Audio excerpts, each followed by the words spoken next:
Chapitre 386. En direction de la rive occidentale du Jourdain. Le 17 février 1946. Jésus a repris la route. Tournant le dos au nord, il longe les méandres du fleuve à la recherche d'un passeur. Tous les disciples l'entourent et évoquent les événements des quelques jours passés dans le hameau et la maison de Salomon. D'après ce que je comprends, ils y sont restés jusqu'à ce que la rumeur de la présence du Maître se répande dans les milieux hostiles. Quand cela s'est produit, ils sont partis, laissant pour garder la maisonnette remise en ordre le vieil Ananias, désormais paisible, que la pauvreté n'afflige plus. Espérons que les âmes resteront dans leur disposition actuelle, dit Barthélemy. Si nous allons et venons comme le veut le Maître, nous les y garderons, répond Jude, fils d'Alphée.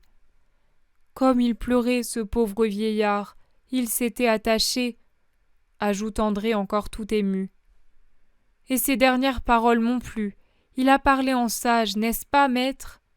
Demande Jacques, fils de Zébédée. Moi, j'affirme qu'il a parlé en saint, s'exclame Thomas. Oui, et je n'oublierai pas son désir, répond Jésus. Mais qu'a-t-il dit exactement ? Je m'étais éloigné avec Jean pour rappeler à la mère de Michaël d'agir conformément aux recommandations du Maître, et je ne sais rien de précis, reconnaît Judas. Il a dit, Seigneur, si tu passes par le village de ma bru, fais-lui part que je ne lui garde pas rancune, et que je suis content de n'être plus délaissé, de sorte que le jugement de Dieu sera moins sévère pour elle. Conseille-lui de faire grandir les enfants dans la foi au Messie, afin que je les ai avec moi au ciel. Dès que je serai dans la paix, je prierai pour eux et pour leur salut. Et je le ferai. Je vais rechercher la femme pour le lui dire, car c'est une bonne intention, dit Jésus. Pas un mot de reproche. Mieux, comme il ne meurt plus de faim et d'abandon, il se réjouit que le péché de la femme en soit diminué. C'est admirable, observe Jacques, fils d'Alphée. Mais aux yeux de Dieu, cela diminuera-t-il vraiment la faute de la bru ? Va savoir, dit Jude. Les avis sont opposés. Matthieu se tourne vers Jésus. Quel est ton jugement, maître ?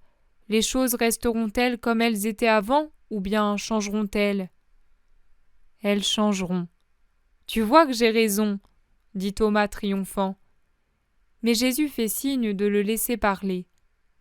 Elles changeront pour le vieillard, elles changeront au ciel comme sur la terre en raison de son indulgente douceur, mais pas pour la femme. Sa faute crie toujours aux yeux de Dieu. Seul son repentir pourrait changer la sévérité du jugement. Et je le lui dirai. Où habite-t-elle ? À Masada, auprès de ses frères. Et tu veux aller jusque-là ? Ces lieux aussi doivent être évangélisés.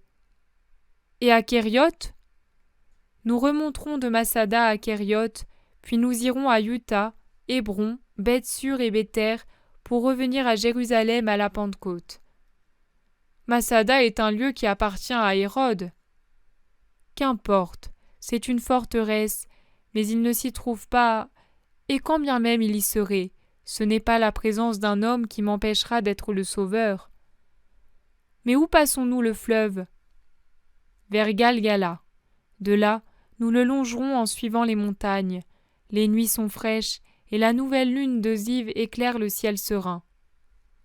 Si nous allons dans cette région, pourquoi ne pas nous rendre à la montagne où tu as jeûné ? Il est juste que tous aient la possibilité de bien la connaître, suggère Matthieu. Nous irons là aussi. Mais voici une barque. Négociez le trajet pour que nous puissions passer sur l'autre rive.